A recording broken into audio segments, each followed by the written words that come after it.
The first demo that I ever went on was a CND demo in Morden, and I was 19. I love the fact that they're just this group of people who are very disparate and wandering down the road in the wrong way, holding balloons in the air. And I like that sense of fun of it.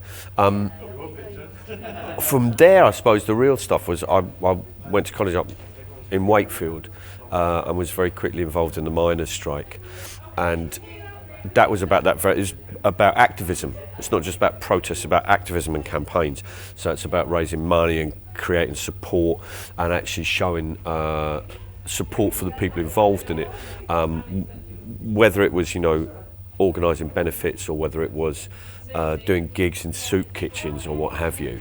Or whether it was actually getting out to Orgreave, it was all part of one great thing. So protest was a part of that, but it wasn't the be-all and end-all. It's about campaigning. What I've always loved about protest is the different sensibilities that people bring to it. So on anti-arms fair, on anti-arms fair demos, there will be your traditional demo. There will be your traditional vigil, where people will hold a vigil in the East End for victims of war in the East End, where local people are involved, where Quakers will be involved. You'll have benefit nights. You'll have people on the tube systems, on the train systems, declaiming against the arms trade while the arms dealers are travelling there. You'll have people blockading. You'll have people chain themselves to buses. And there's rooms for everything. And one anti-arms demo I went on, there was a brilliant plan that we'd stop this warship getting up the Thames to get into a lock, to get into the dock as part of the exhibition.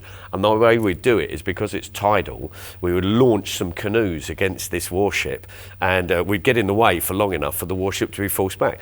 And actually we were arrested, everyone was arrested shortly before that happened. So then some people tried to chain themselves with D-locks onto the lock gates, and they were arrested just literally yards away from it. But some people with inflatable Toys R Us pink dragon boats got into the dock, and the ship had to turn around. And so you think actually all of that is part of that protest, whether it is, a load of hairy-arsed anarchists jumping into a pink inflatable Toys R Us dragon boat and stopping a warship. There's something about that, the joyousness of it, the recklessness of it in terms of your imagination that grabs hold of you. So it's not just about one way of doing things, it's about a multitude of approaches. I was wearing a T-shirt the other day, and it's the Commoners Choir, and it's a choristers who sing folk songs. And I walked into a swimming pool, and this young woman behind the counter said to me, she said, "Is that a real choir?" I said, "Yes, it is." She said, "Sing me a song."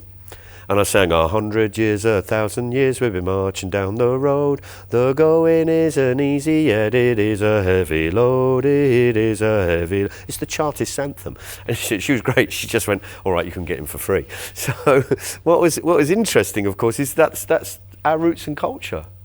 The fact that the Chartists fought for suffrage is part of this. The fact that and suffrage is about the material improvement and not being part of that cannon fodder. So I don't see the peace movement as just being, 100 years old. I see it as being much longer.